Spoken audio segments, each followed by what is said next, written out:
Welcome to my League of Legends strategy guide featuring Soraka and Orianna. With this team, I'm the one playing Soraka, so most of this footage is going to be from her point of view, but let's start with Orianna. She's an AP caster but very unique. All of her abilities are used by the Ball, her companion pet. Orianna's passive deals magic damage to her auto attack. Subsequent attacks on the same target adds additional damage per hit. This bonus stacks up to 3 times. Command Attack is her most basic and also most important ability. It sends her ball to a target location and deals damage to anything it hits on the way. Orianna's second ability, Command Dissonance, will do a small amount of AoE damage wherever the ball is. If it hits an enemy, it'll slow them down. If an ally walks over it, it will speed them up. Command Protect is her third ability. It'll go to an allied target and shield them. It'll also hit anything along the way, just like Command Attack. Orianna's ultimate is Command Shockwave. It'll do a large amount of magic damage and also fling all enemies nearby towards her ball. For masteries, Orianna goes 8, 0, 21, making sure to pick up improved speed and flash. For runes, grab Marks of Insight, Seals of Replenishment, Glyphs of Potency, and Quintessence of Swiftness.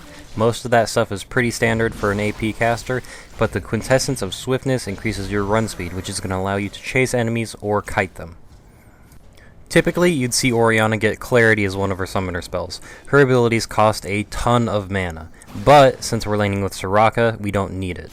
Pick up Ignite and Flash. It's going to give you a lot of offensive power, and you're really going to need that considering your other laning partner is a support.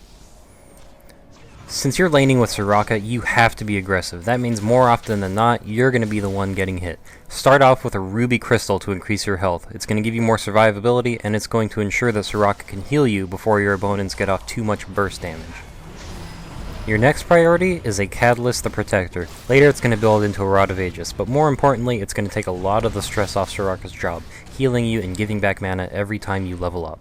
Next, pick up Ionian Boots of Lucidity. More cooldown reduction means more balls in your enemies' faces. Grab this after your Catalyst. After that, get a Rod of Aegis. It's important to get this item as early as possible. In some cases, if you're doing really well, you might even skip out on your boots just to get this earlier. The faster you get a Rod of Aegis, the quicker it'll start to grow. Next, you want to grab Rylai's Crystal Scepter. It's another high health, high AP item and works great in conjunction with Rod of Aegis. The passive snare is also really great for Orianna. Her abilities all have some sort of AoE, so you're going to be able to slow entire groups of enemies. For late game items, get Rabadon's Deathcap, Lichbane, and Void Staff. All 3 items have a huge amount of offense, and you're not going to really need much defense with Soraka around. Managing your ball is crucial to playing Orianna effectively. Use Command Attack to keep your ball close to enemy champions. It's also useful for farming minions. Soraka is going to give you a decent amount of mana, which makes Command Attack one of the most useful tools in your entire arsenal. Command Dissonance is your second priority. Like Command Attack, it's great for doing a lot of damage. Unfortunately, it also costs a lot of mana. Its best use is as a finisher. Use it after harassing with Command Attack to slow your enemies and do a lot of damage quickly. Command Protect is not very powerful, but it's still a decent farming tool. You can use Command Attack to hit a wave of minions, and then Command Protect to bring the ball back and hit them again. The shield just isn't that useful, at least not until late game where you have a lot of ability power. The hardest ability to master by far is Command Shockwave, Orianna's ultimate. Just remember, it's always going to pull enemies towards your ball. If you time it right and with enough practice, it can be used as both a powerful offensive tool and a defensive technique. Late game, it also does a massive amount of damage, so in some cases you might just want to pop it to kill an enemy. Now let's move on to Soraka, an extremely powerful support character that's going to multiply how strong Orianna is in the late game. Soraka's passive is a simple aura. It increases any nearby ally's magic resistance. Star Call hits nearby enemies for a small amount of magic damage and reduces their magic resistance for 8 seconds. The debuff stacks up to 20 times. It's great for scouting because Star Call will activate even if you can't see your enemies. This means if you can hit it, there's either a stealth character nearby or possibly a ward. Astral Blessing is your basic heal. It also gives allies bonus armor for 4 seconds. It's also great for healing siege minions. Not only is the extra health going to equal out one of the shots from the tower, but it also gives it armor, which is going to mitigate more shots afterwards. Infuse is one of Soraka's more difficult abilities to master. It can either silence your enemies and damage them, or replenish mana for you or your allies. Here's the simple rundown. If you're in range of your enemies, you want to use it to harass them and keep them silenced. If you're not, use it to replenish Orianna's mana. You almost never want to use this on yourself because you're also going to have clarity. Wish is Soraka's ultimate. It heals everyone on your team, regardless of where they are on the map. For masteries, go 8, 0, 21. It might seem strange to pick up Archaic Knowledge, but that magic spell penetration is going to help when you're harassing enemies with Infuse. Also make sure to pick up Insight to improve your clarity for Orianna, Quickness to increase your survivability, and Mystical Vision to reduce the cooldown on Clairvoyance. For runes, Soraka goes full ability power. Yes, you're going to be weak in the early game, but after building up some cooldown reduction and more AP on top of that, you're going to be able to heal through just about anything. Soraka's worst nightmare is getting ganked. An improved Clairvoyance is basically a free ward. It's going to save you hundreds of times. Clarity is mostly used to keep Orianna's mana up. It's also going to keep your mana high as well. Also, don't forget, your Infused is going to be used most of the time to harass enemies in silence, not replenish your own mana. For items, pick up Amplifying Tome and Health Potion. It seems a little bit redundant at first, but since you're getting Infused first, you're not going to have a heal until level 2. Even then, it's not effective until level 4. It's important that you stay in the lane until at least level 6. As soon as you get 800 mana and hit level 6, go back and get Medjai's Soul Stealer. We'll go into more detail about this later. It's just important that you get it as soon as possible. Also, grab Ionian Boots of Lucidity for increased cooldown reduction. After those two items, grab a Soul Shroud. It's fantastic with Soraka. It's going to increase both yours and Orianna's cooldown reduction, and it's going to give both of you mana per 5. Aegis of the Legion is your next goal. It has a lot of defensive capability, and it's also got a great aura that's really useful in team fights.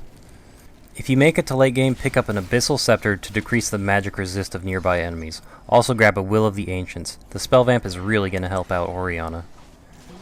Besides properly using Infuse, there's one extremely important part to this guide that you need to know as Soraka. The purpose of getting Soul Stealer at level 6 is that you can start using it as soon as you get your ultimate. If you do it just right, you're going to heal your ally right before they get the kill, and you're going to get a free assist, giving you one easy stack on Medjai's Soul Stealer. Do this enough, and by the time you hit late game, you should easily have well over 10 stacks. On top of all that, the cooldown reduction from your items and masteries is going to let you heal faster, and it's going to let you use Wish a lot more often, greatly increasing the amount of stacks you can get on Soul Stealer. Junglers and stealth champions are by far your worst enemy. Use Clairvoyance when you can, but in a lot of cases, Orianna is going to be a lot more confident than you. It's better to stay back and lose experience from a wave of minions than it is to get ganked by an obnoxious Shaco. Just remember, the closer you are to your tower, the safer you are. For the full guide, you can check out the link in the description box below. The rest of this video is just going to be extra footage from our games. Thanks again for watching.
An enemy has been slain.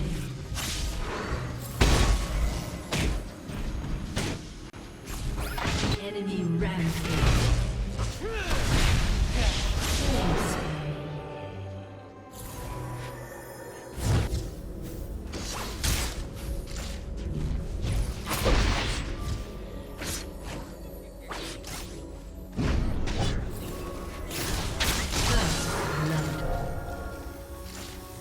An ally has been slain.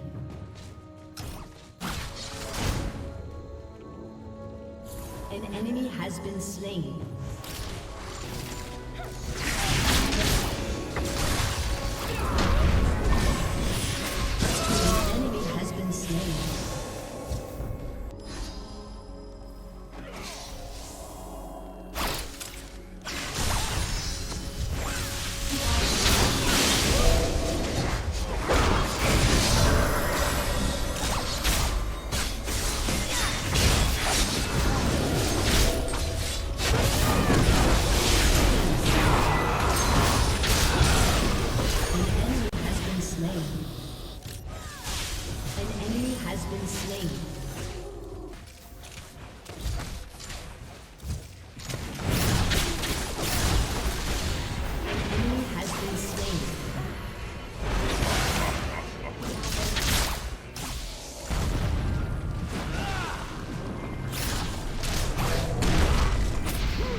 An enemy has been slain.